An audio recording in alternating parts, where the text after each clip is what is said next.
Hey everybody, what's going on? I just wanted to record this quick video tutorial to show you the business manager architecture that I like to build when it comes to preparing to scale or when it comes to scaling a Meta advertising campaign. So this is the exact same business structure that we've used to scale campaigns up to $1 million a month and $1.5 million a month in profitable ad spend. And this will allow you to do many things. The first thing is that it will allow you to set the stage for you to scale with security, safety, and longevity. We all know that Meta can be really finicky when it comes to shutdowns, when it comes to bans, when it comes to all of that. So I want to kind of gloss over and I want to kind of do these tutorials so that you can actually have a lot of longevity as you scale, especially when Meta ad is critical for your business livelihood, okay? Because if you get a shutdown, this could be devastating for your business, and I don't want that to happen to you. So I'm going to lay that out, number one. And number two, so that you can scale consistently. And whether you're at right now, you know, it doesn't matter if you're just starting out, if you're spending maybe 10, 20, 30,000 a month, or if you're already spending a couple $100,000 a month, this business manager structure will help you scaling even further, or maybe setting the stage so that you can sleep at night, which is always a good thing. All right. So, of course, everything stems out of a business manager. Needless to say that you need to have a business manager. And on this case, I always suggest that you have 2, maybe 3 business manager admins. Now, these could be people within your team. This could be people that you know well. This could be your spouse, your family, doesn't matter. The reason why you want to have 2, maybe 3 different business manager admins, people that you trust, of course, it's because something that has been happening a lot on Facebook is that, you know, personal ad account bans, and if you, or personal business profiles or personal ad profiles ban. The problem with that is that if you have just one admin on your business manager right now and you're spending a lot of money, you can't do anything. Like, you literally can't do anything. You get locked out of stopping campaigns, starting campaigns, whatever. So it becomes a big liability. Okay. So always have more than one admin in your business manager from the get-go. Okay. It doesn't matter if you're spending 0, just have more than one business manager admin in your business manager. And ideally you'll have more than one business manager. Okay. So you will have 2, maybe 3 business managers with 2 to 3 business manager admins in these business managers. Because again, if you get hit with a personal ban, number one, they're hard to revert. They're revertible. You can revert them, but it takes long to revert them. Okay, that's the first thing. So out of this, what you're gonna have is you're gonna have, of course, your ad accounts. Okay, but here's what we want to do, and this is something that you can do from the get-go. Okay, from the get-go, you can open more than one ad account in your business manager, which, you know, they're free to open. So I would suggest that you just open them. So you would have more than one ad account, and then ideally, this is not necessary, but ideally you will have different payment methods in each ad account. You will have different credit cards in each ad account. Now, if you have an online bank or a virtual bank, you can, just have different virtual cards. It doesn't matter if they are like issued to the same like business owner or whatever. It doesn't really matter, but you want to have different payment methods. It's not critical, but it is ideally, and it is advisable.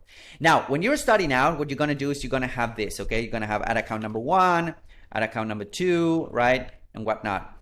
So this is what I like to do. And this is something that I learned back from Brad Bearden, super cool guy, by the way.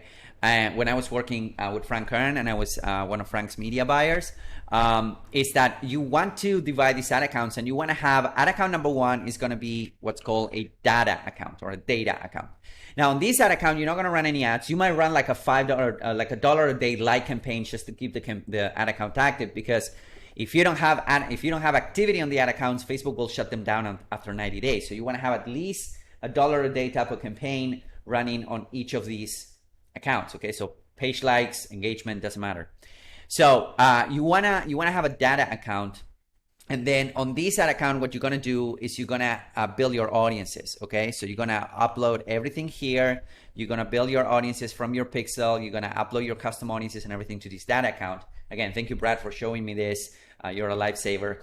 And since we started implementing this, it was really a game changer, because at any given point, your ad accounts can be shut down. But if you lose the data account, then you also lose the audiences. Okay, so you don't want to do that. And then you can share these audiences with the other ad accounts that you have. Now you're going to have also a production account. So this is going to be your production account. This is where most of your ad spend is going to be. Okay, so this is where you're going to run the ads. So you're going to share your audiences with these ad accounts. Okay, and then what I like to have at scale, initially you don't have to do this, but once you're spending, you know, I would say probably $1,000 a day or $2,000 a day, you want to have a test account. So this test account is an account that you will use to test new angles. Okay, to test new creatives, test new angles, test everything. Because what happens is that when you're testing, you don't know what's going to get approved or not. At some point, you kind of, you know, develop a sense, kind of a, you know, sense of what's going to get approved versus what's not going to get approved. But on this case, you want to have a test account so that you can just, you know, go to town when it comes to creatives, creative testing. And if anything gets shut down, you don't hit the CPMs on the other production, on the other accounts. Okay, so you can test here. And again, you're going to share your audiences with this test account. Again, you don't need this to do from the get-go, but it's always a good idea. And then on this test account, you're going to be running tests. On this production account is where most of your budget is going to go. And then you're going to have a data account just for building the audiences, okay? Now, as you start scaling, my recommendation is that every 5 to 10K a day in ad spend, you will add another production account, okay? So in this case, you will have another production account every 5 to 10K a day in ad spend.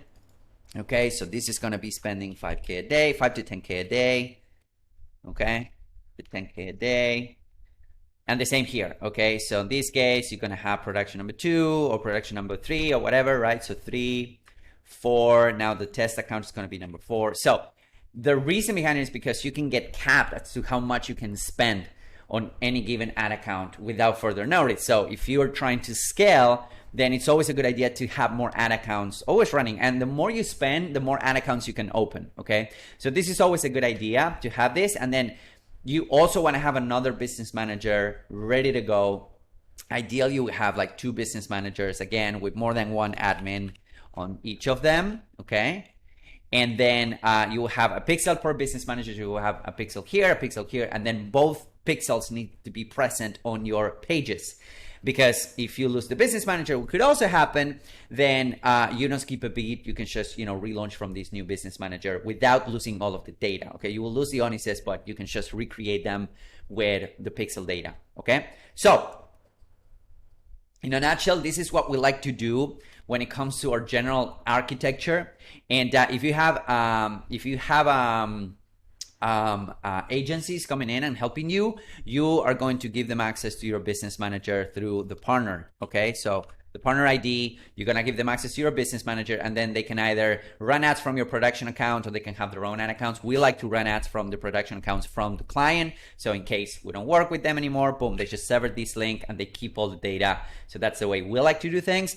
But some agencies, I know that they like to, you know, run ads on their own ad accounts. Now, do expect different results per ad account.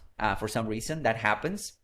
So do expect this, but this is what we like to do, and this will give you safety, security. This will give you longevity, because if an ad account goes down, you can immediately bump up a new one, and you always have new accounts running. And I would suggest that as you start scaling, again, you want to have more than 1 ad account running and ready to go on priming. The way you prime them are pretty simple. You just run like $5 a day or $1 a day like campaigns on all of these, or engagement campaigns, and that's how you keep them active. Okay, so I hope that this is helpful, because I know that many of you guys are scaling. Let me know if you have any questions in the comments somewhere around here, and I will be more than happy to answer them. Thanks so much. Take it easy. Have a good day. Bye-bye.